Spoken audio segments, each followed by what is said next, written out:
母を押しつけて、あの場から逃げ出したことを、おじさんには、申し訳ないと思ったが、その時、私の頭の中は、どうやって母を攻撃するか、ということにとらわれていた。関係のないおじさんに、えげつない親子喧嘩を見せるのは、嫌だった。店の方を覗いてみると、忙しい時間帯はすでに過ぎ、客は数人しかいなかった。私は外に出て駐車スペースに行った。私の CB がそこにあった。なぜ自分が怒りを感じるのか、分かっていた。私には現実を受け入れられない。母には嫌なところがある。父には弱いところがある。でも完璧な人間などいないのだ。だからそれを責めても仕方がない。でも私には受け入れられない。信じていた家族がある日突然壊れるということ。自分が無力だという現実。自分が路頭に迷うかもしれないという不安。そしてそれが世の中なのだ。だから受け入れるしかない。でも今の私にはどうしたらそれができるのかわからなかった。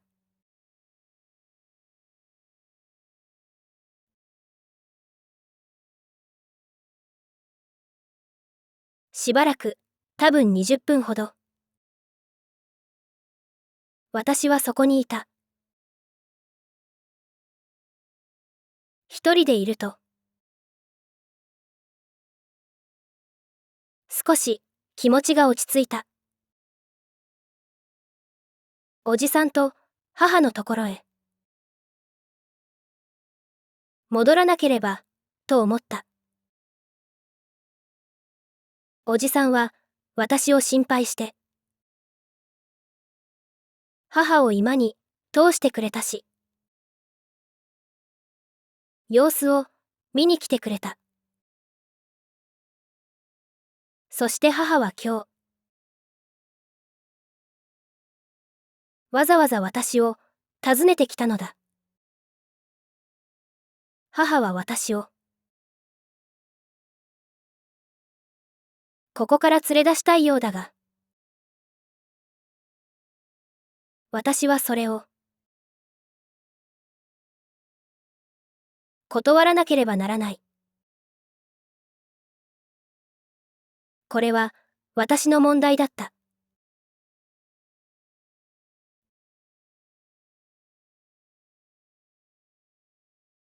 逃げ出した場所に戻るというのは後ろめたいものだ。でも仕方がない。私は居間に向かった。居間の様子を伺うと、おじさんと母が何か話していた。私は顔を出した。二人が私を見る。とても気まずかった。さっきの私の態度は、二人に対して無礼だった。だからまずは謝るべきだと思った。しかし、突然母が席を立った。母がおじさんに言った。それじゃあ私、そろそろおいとまします。突然お邪魔して、ご迷惑おかけしました。おじさんも席を立ち、母に言った。とんでもありません。またいつでもいらしてください。母が私に言った。今日は帰る。でも時々、たまにでもいいから連絡ちょうだい。私はうなずいた。そして母は帰っていった。不思議だった。おじさんは母に何を言ったのだろう。あの母がこんなにあっさりと引き下がるとは。とりあえずその日私は林さんとりょうくんに仕事を抜けたことを謝った。後日母に連絡した。私はあの時、おじさんと母が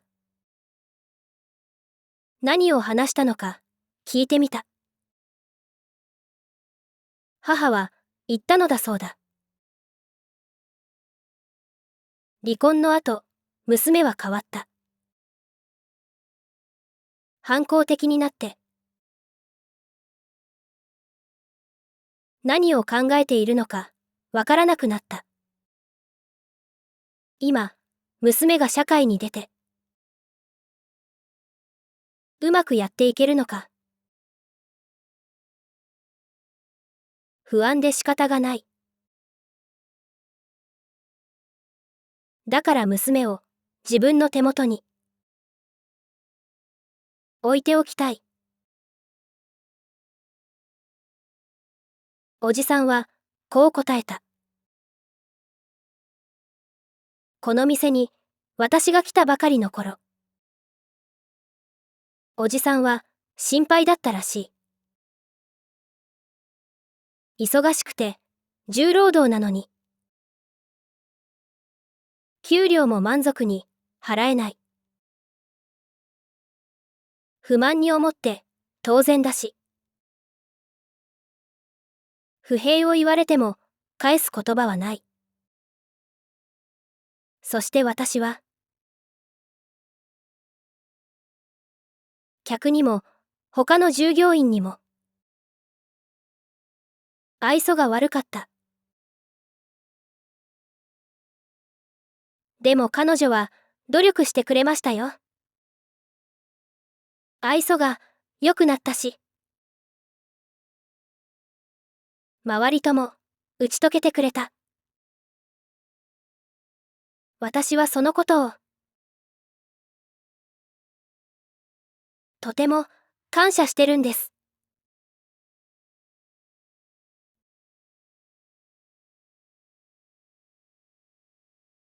りょうくんが教習所に通い始めた。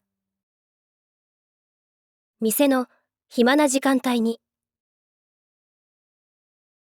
りょうくんは教習所に行く。りょうくんが帰ってくると、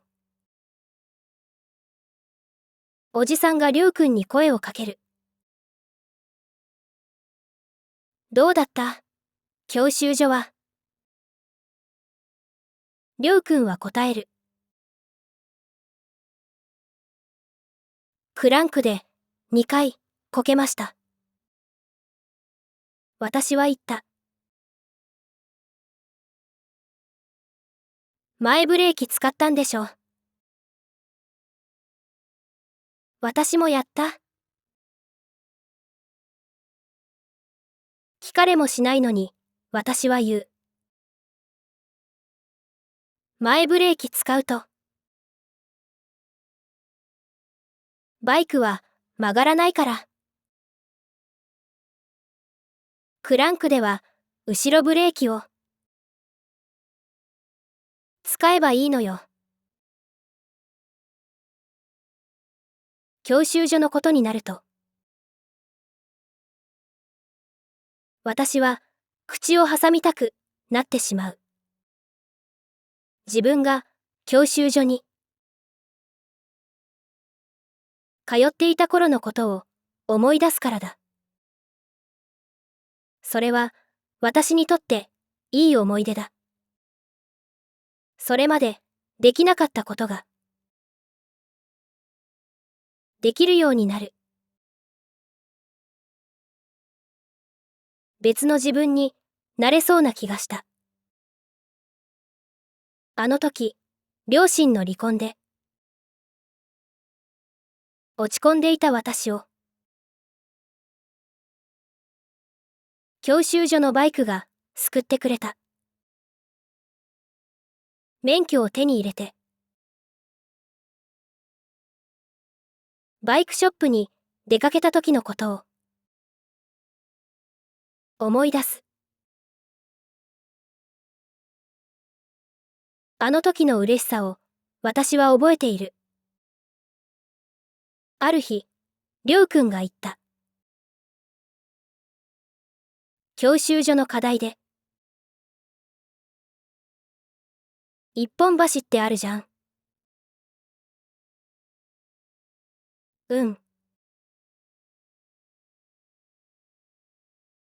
と、私。あんなの何の役に立つんだろう。何のために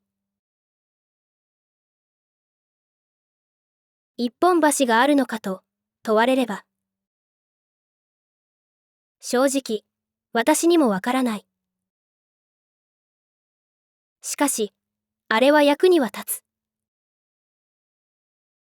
私は言った。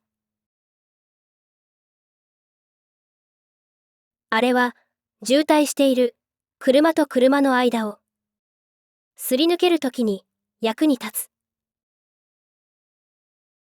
ふーん、そうなんだ。と、りょうくんは言った。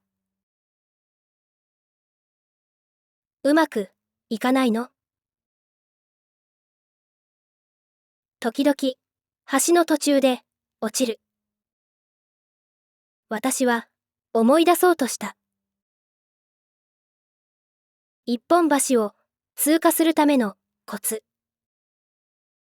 まず、前方の遠くを見ること。遠くを見た方がバランスを取りやすい。次にハンクラッチと後ろブレーキをうまく使ってできるだけ低速を維持すること。その次に前傾姿勢をとって重心を低くした方がバランスを取りやすい。確か教習所ではそう教わった。そしてりょうくんもそう教わっているはずだ。それでも一応私は思い出したことをりょうくんに言ってみた。うん、やってみる。と、りょうくんは言った。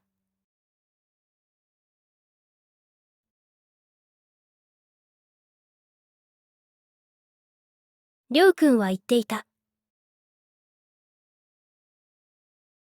バイクなんて、俺には、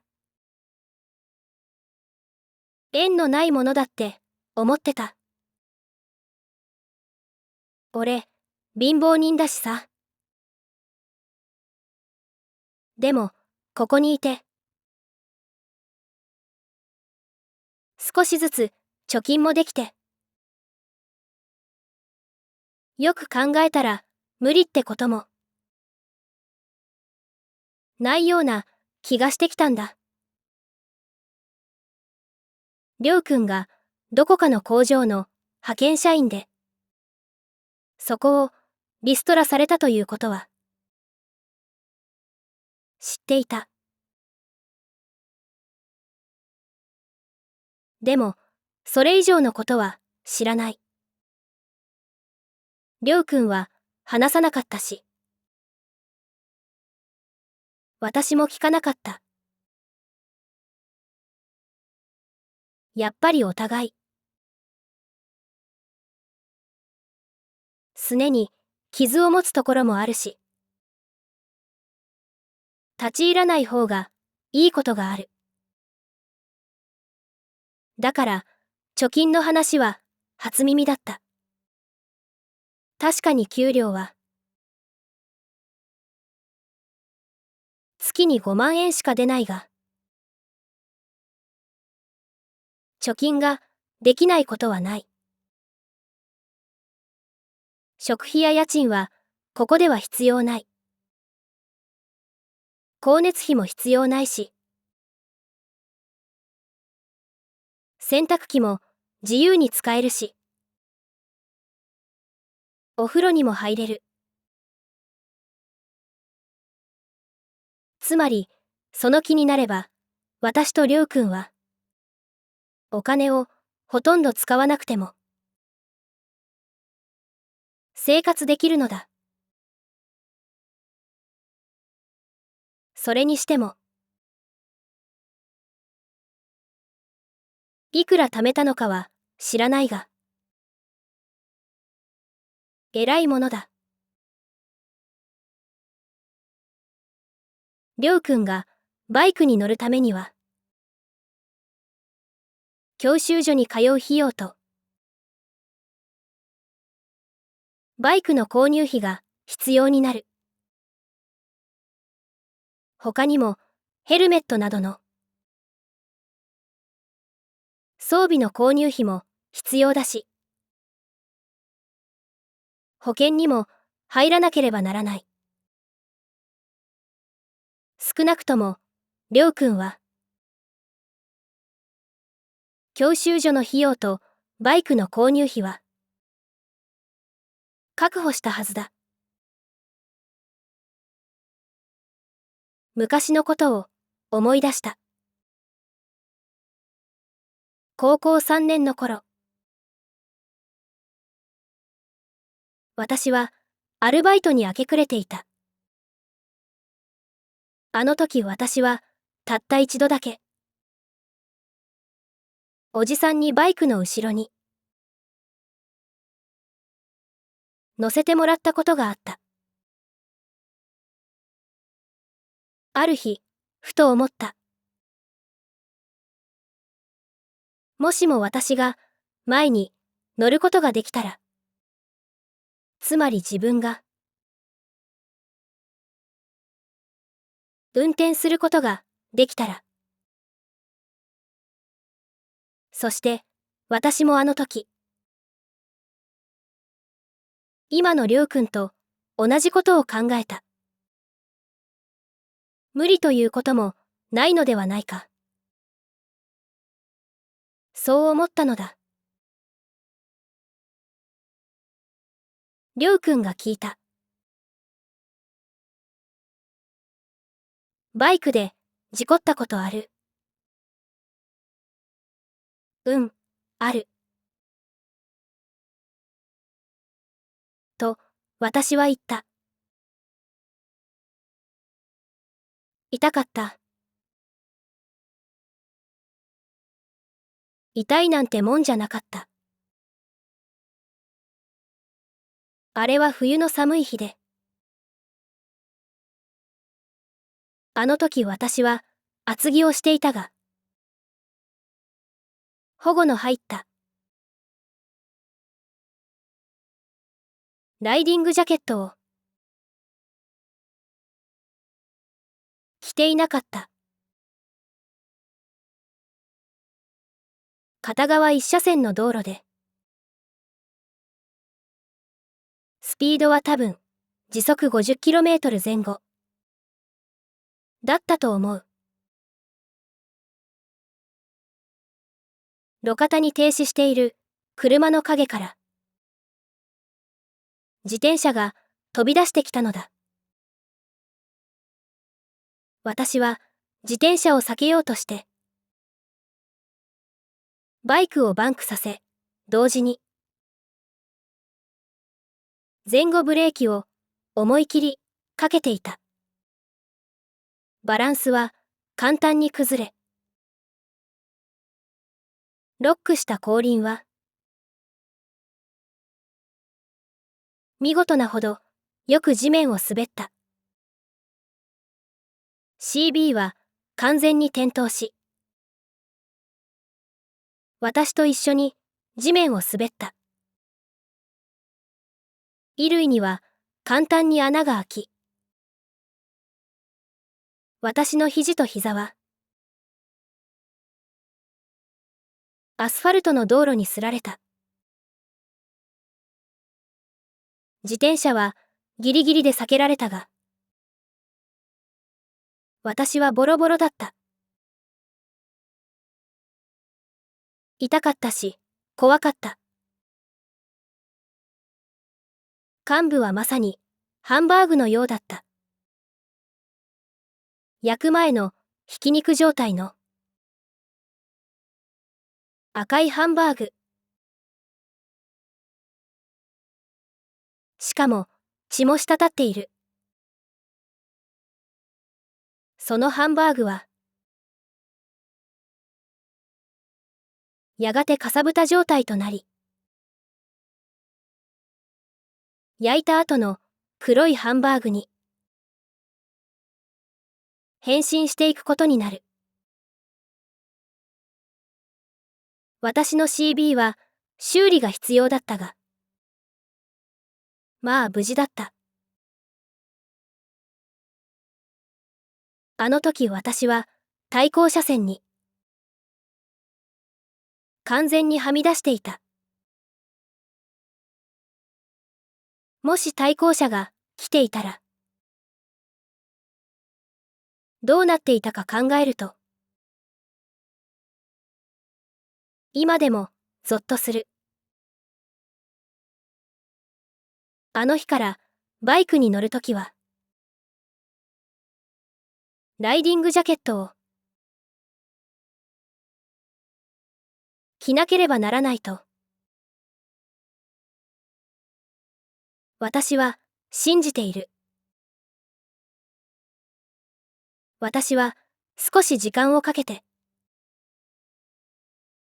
詳しくりょうくんに説明しようと思った。バイクというのは、結構危ないものなのだということを、話したかった。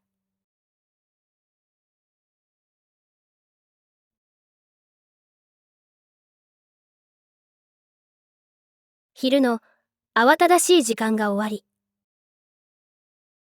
夕方以降の慌ただしさが始まるまでののんびりとしたひととき。おじさんは忍さんがいるからどこかに逃げていった。多分部屋でパソコンをいじっている。林さんは夕方以降の忙しい時間帯に備えて居間で居眠りをしていた。忍さんはいつものようにコーヒーをすすっていて、私とりょうくんもそこにいた。りょうくんが言った。バイクで公道を走るのってどんな感じかな。私としのぶさんは顔を見合わせた。どんな感じねえ。と、しのぶさん。